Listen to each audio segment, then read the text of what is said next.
Okay, today we are going to do the second part of our Wild Thing lesson. The first thing you need to do is cut out your Wild Thing. Now remember, when you're using these scissors, your thumb goes in the small hole, 2 or 3 fingers in the big hole, thumb is on top. You're going to start and you're going to cut out your whole Wild Thing. I'd like you to take your time on this cutting, going all the way around the edge. Now, if it helps sometimes to cut a little piece of the scrap right off and get it out of the way.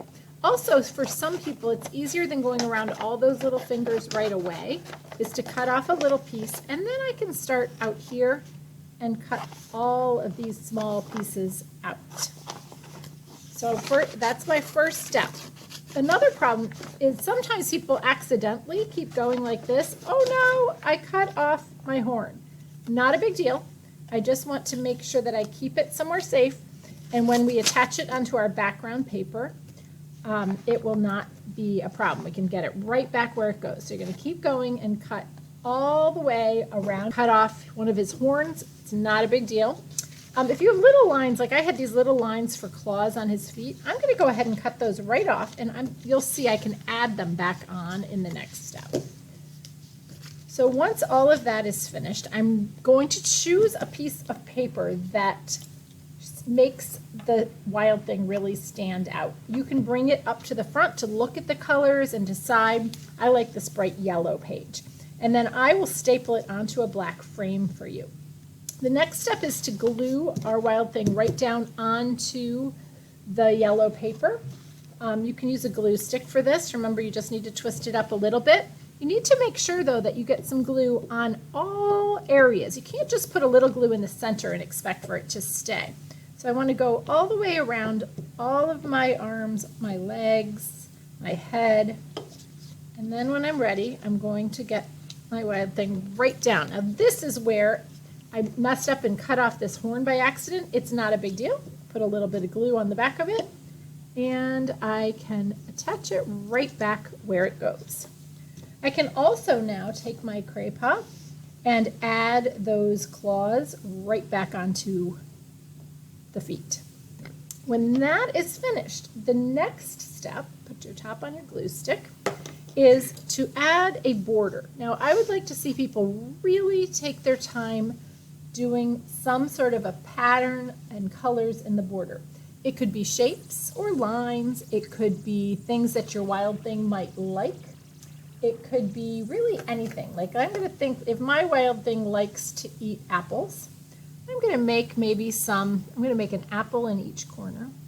And I'm going to take my time. I'm using my Cray-Pas on this black paper. It really shows up. So I might want to make an apple in this corner. I'm going to make a little stem and a leaf. And I might even make a little reflection on my apple. I'm going to make an apple in this corner. And I'm going to color it in. And then I would make apples in my other 2 corners too. This is a good way of making a balanced frame. So I'm going to make my apples in each corner. I'm going to add my stem and my leaf each corner. Then make that little bit of a highlight. You know how the light sometimes reflects on an apple? That helps it look like it's round.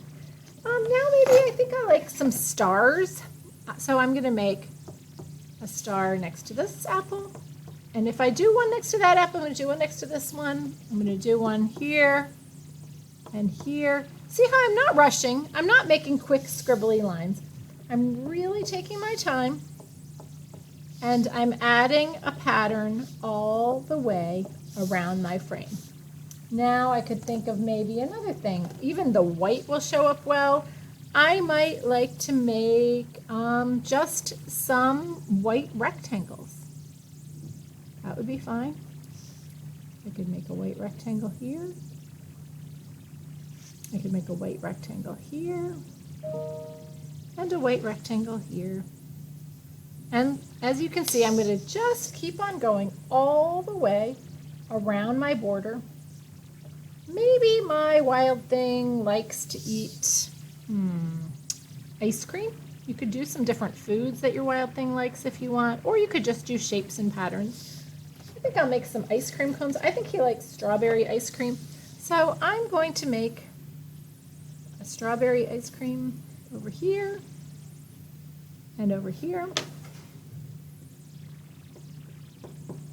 And I'm really taking my time and adding lots of details, lots of colors. If I color nice and fully, it will make the colors really bright. If some colors don't show up as much, I could also outline it. One other thing that I want to make sure that I do somewhere on here, and I can do this right with an oil pastel, is I'd like you to write your name nice and neat right down at the bottom. We're not writing other words in our borders. We're just doing patterns and colors. Maybe I'll make a heart up here, and maybe I'll make a heart down here, and maybe some squiggly lines coming out. So you can really be creative, but I want to see people really take their time and do an awesome job. I would continue going on my border. So have a lot of fun with your wild thing. Found your wild thing.